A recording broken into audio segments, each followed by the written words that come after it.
오징어 게임은 현재 미국 1위 그리고 월드 1위입니다. 아시아 컨텐츠가 미국 1위를 한 것도 최초인데 현재 무려 세계 1위까지 달성해버렸습니다. 미국 주요 언론들도 이런 한국 콘텐츠의 갑작스런 성공을 보도하면서도 자국 할리우드 산업의 강력한 경쟁자로 인식하며 우려 섞인 보도를 내놓고 있을 정도입니다. 게다가 지금 이 오징어 게임의 인기는 단지 1위를 하는 것으로 끝나는 것이 아닌 특히 미국 팬들 사이에서 엄청난 인기를 끌며 현재 오징어 게임발 제2차 후폭풍을 일으키고 있는 중입니다. 그런데 그 이야기 하기 전에 몸풀기 겸 먼저 퀴즈를 하나 내겠습니다. 오징어 게임에 나왔던 신인 배우들 중 한예종 출신이 2명 있습니다. 그중 한 명은 영상에서 오징어 알바로 등장하는 이 쓸데없이 잘생긴 청년 이정준이고 다른 한 명은 정말 의외의 인물입니다. 진짜로 의외의 인물입니다. 누굴까요?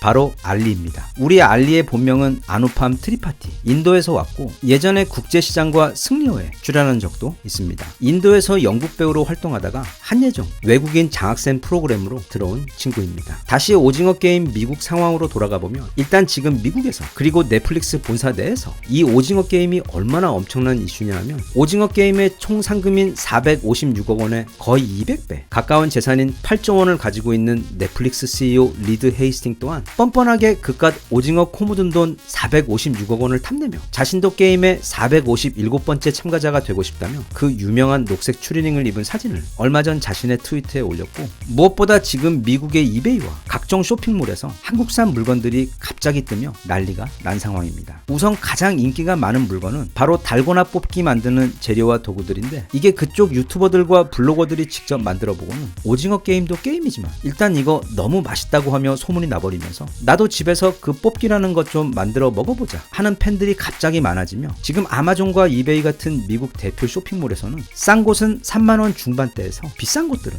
6만원 이상까지 가격이 오르며 한국산 달고나 키트가 우리나라의 거의 10배의 가격에 불티나게 팔리고 있습니다. 그런데 엉뚱하게 드라마에 나왔던 양은 도시락까지 같이 떡상하고 있습니다. 솔직히 저도 이거 드라마 볼 때 그 장면 보면서 괜히 나도 저 도시락 먹고 싶다는 생각을 했었는데 외국인들에게는 저게 또 그렇게 신기했던 것 같습니다. 한때 우리나라의 매우 저평가된 비밀 특수부대원들인 방위분들이 전시에 적의 레이더를 교란하는데 사용하기도 했던 이 정겨운 양은 도시락 제품은 대략 4만원 정도에 지금 아주 잘 팔리고 있습니다. 당연히 드라마에서 주인공들과 배우들이 입고 나온 옷 역시 인기가 많은데 그 중에서도 엄마 저금통 털어 경마까지 하던 찌질남에서 부자로 등극한 인생 반전의 사나이 이정재가 입었던 456번 티셔츠가 지금 가장 인기이며 또 아주 당연히 그 알바들이 입었던 빨간 옷과 검은 마스크 또한 지금 각종 커스텀 쇼핑몰에 엄청 올라오고 있습니다. 근데 이거 정말 큰일입니다. 조금 있으면 곧 할로윈이 오기 때문입니다. 옛날에 그 조커가 유명했을 때 이태원역에 가면 다들 그 빨간색 슈트를 입고서는 지하철역에서 끝도 없이 쏟아져 나온 적이 있는데 아마 이번에는 빨간 오징어 알바대로 도로가 뒤덮이지 않을까 싶습니다. 참고로 할로윈의 본고장 미국에서는 대략 이런 수준의 분장들을 하고 나옵니다. 아주 포스가 넘칩니다. 이분은 원판이 워낙 좋아 그닥 돈 들이지 않고 아주 가성비 좋게 쉽게 훌륭한 효과를 내고 있습니다. 여자 임모탈 훌륭합니다. 이건 트럼프입니다. 네, 자신의 몸 상태에 맞는 커스텀을 찾는 게 좋을 것 같습니다.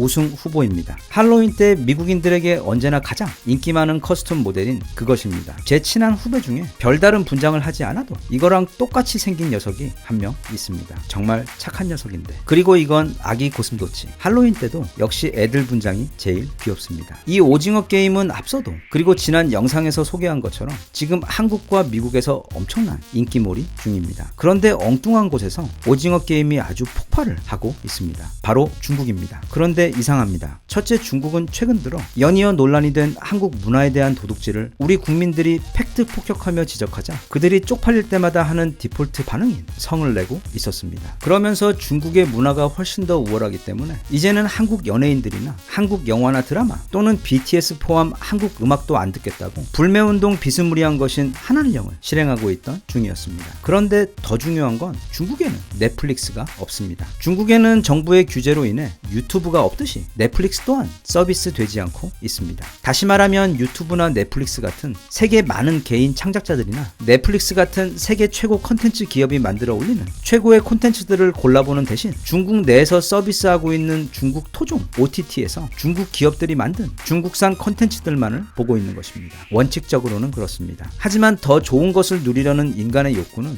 막을래야 막을 수가 없습니다. 게다가 그게 14억이라는 멋진 숫자의 인구라면 더욱 막을 수가 없습니다. 바로 불법 다운로드라는 마법 같은 뒷문이 있기 때문입니다. 그런데 오징어 게임에 대한 그런 불법 다운로드의 다운로드 수가 아주 예술입니다. 무려 하루 만에 2억 회이며 오늘까지 웨이보에서 누적 조회수는 무려 9억 회입니다. 또한 틱톡의 중국 내수 버전인 더우인에서는 한국 달고나를 만드는 영상이 최상위권에 랭크되고 있으며 중국의 평점 사이트인 더우반에서는 중국에 개봉하지도 않은 오징어 게임이 무려 1위에 랭크되어 올라가 있는 상황입니다. 해마다 수만 척의 배를 끌고 우리 서해로 넘어오는 중국의 어선들을 보고 그들이 오징어를 좋아하는 줄은 알았지만 이 정도일 줄은 몰랐습니다. 오징어 게임은 2009년 시나리오가 완성된 후 거의 10년 이상을 숙성시킨 후 넷플릭스가 한국에 대한 대대적인 투자를 감행한 것을 계기로 세상의 빛을 보게 된 작품입니다. 드라마 마지막 부분에서 456억 원 부자가 된 기념으로 머리를 화끈한 빨간색으로 염색한 골드문 이사님과 최근 영어까지 배우고 게임 회사 최고 관리자로 취직한 안상구가 전화로 옥신각신하는 장면이 나옵니다. 그래서 사람들은 아주 당연히 이건 시즌2를 위한 떡밥이다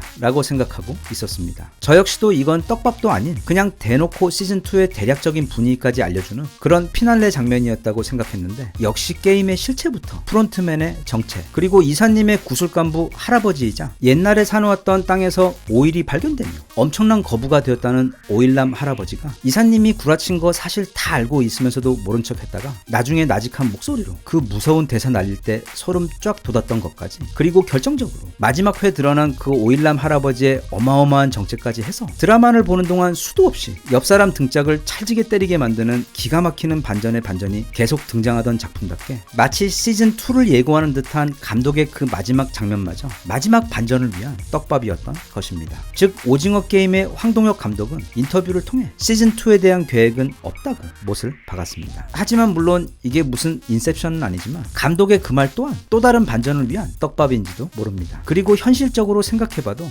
넷플릭스 사상 아시아 작품 최초로 미국 1위를 넘어 전 세계 1위를 달성해버린 작품인데 게다가 이미 시즌2에 대한 떡밥도 예쁘게 남겨놓은 상황이기 때문에 넷플릭스에서 시즌2를 제작하지 않을 가능성은 거의 없어 보입니다. 기생충에 이어 미나리까지 아카데미 시상식을 밟고 게다가 이게 꿈인지 생신지 BTS라는 소년단은 현재 전 세계 1위를 몇 년째 독점하며 UN에서 무려 3번이나 연설을 하더니 아예 UN을 무대로 뮤비까지 찍지 않나. 그리고 불과 몇 년 전까지만 해도 한국인들에게 생소했던 넷플릭스에서는 한국에 대한 대대적인 투자를 시작하자마자 킹덤부터 스위트홈, 이태원 클라스가 곧바로 세계 인기 랭킹 최상위를 장악하더니 이번 오징어 게임으로 기어코 BTS가 그렇게 하고 있는 것처럼 아주 쿨하게 세계 1위를 접수해버렸습니다. 안 그래도 어제 미국 블룸버그 통신은 칼럼을 내며 현재 오징어 게임 같은 한국의 문화 컨텐츠들의 경쟁력은 그 퀄리티와 생산 능력에 있어 머지않아 세계 엔터테인먼트 산업을 지배할 수도 있어 잠재적으로 미국의 할리우드 산업에 심각한 위협이 되고 있다는 우려를 전한 바 있을 정도로 지금 세계인들은 아마 우리보다도 훨씬 더 놀라고 있을 겁니다. 몇 년 전부터 갑자기 보고 듣는 모든 게 다 코리아가 되어버렸기 때문입니다. 과거 코카콜라와 리바이스 청바지 그리고 할리우드 영화들이 신세계의 새로운 주인이 된 미국의 자본주의를 전 세계 국가들에게 효과적으로 퍼뜨리는 천병 역할을 했듯이 앞으로 더 많은 BTS, 더 많은 오징어 게임들이 나와 지금 자라나고 있는 전 세계 청소년들과 젊은이들의 기억에 전 세계 최고 청량음료는 코카콜라라는 상식처럼 전 세계 최고 문화 강대국은 당연히 코리아라는 공식이